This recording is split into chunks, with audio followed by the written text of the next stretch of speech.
The Production tab will display any bill of materials that the selected product is referenced on, either as a component or as the assembled product. If the product can be assembled and has a bill of material, the bill of material will be highlighted in a blue banner here within the Production tab. If you want to access this bill of material, the banner includes a link which, when you click on the highlighted number, it will open the bill of material. If the product is included as a component for another product's bill of material, it'll be listed within the Production tab's grid layout here.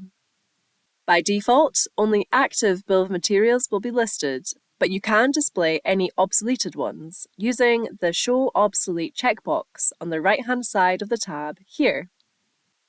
This grid will provide quick links to the bill of materials and assembled products that the selected product is a component for, alongside some useful information, such as the product code and description for the assembled product's bill of material, if the bill of material is set up to auto-assemble or disassemble, or if it is obsolete, a tick icon will display.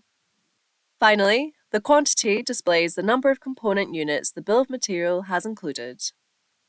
Thanks for watching.